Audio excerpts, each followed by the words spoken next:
মিনাল গাঁও আছে।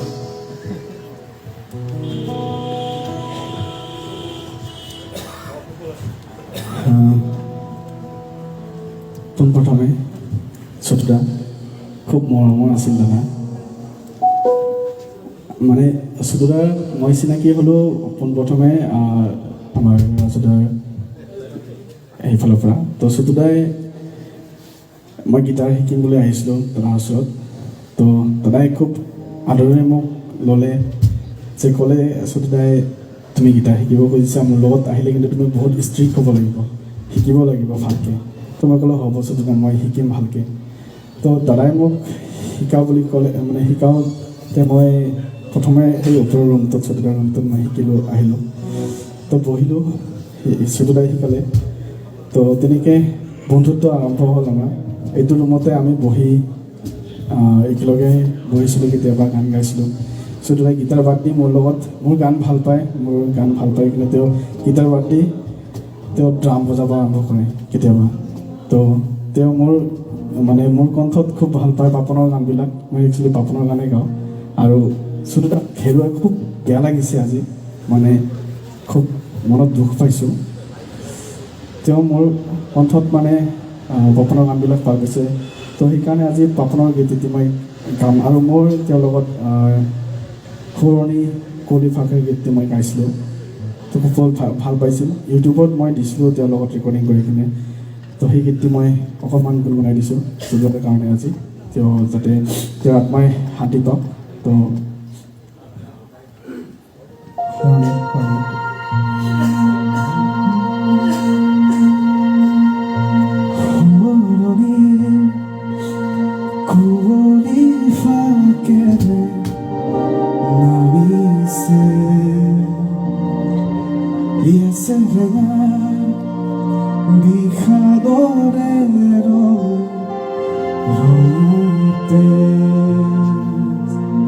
হাসুতিয়া সপোনতো পৰি ডাৱৰে ঢাকিলে পাহৰে তোৰ নীৰৱে গোপনে গোপনে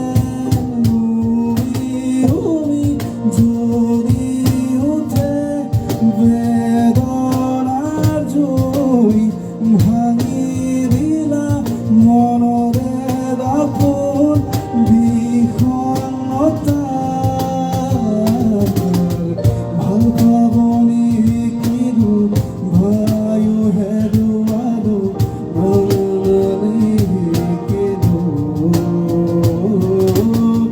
দুখৰে হুমুনিয়া আজিৰে নগৰী, হেৰে কালে দুচকু শুৱনিৰ কুঁৱলী ফাকেৰে নামিছে। বিষাদৰ ৰঙাতে হাসুতিয়া সপোনতো পৰি ডাৱৰে ঢাকিলেহে পাহৰে জোৰত নীৰৱে গোপনে গোপনে।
সুদুদা খুব মৰমৰ আছিল ঘৰৰে আৰু সদায় আমাৰ মনত থাকি যাব সুদুদা তো সুদুদা মই চিৰঞ্জীৱক ধন্যবাদ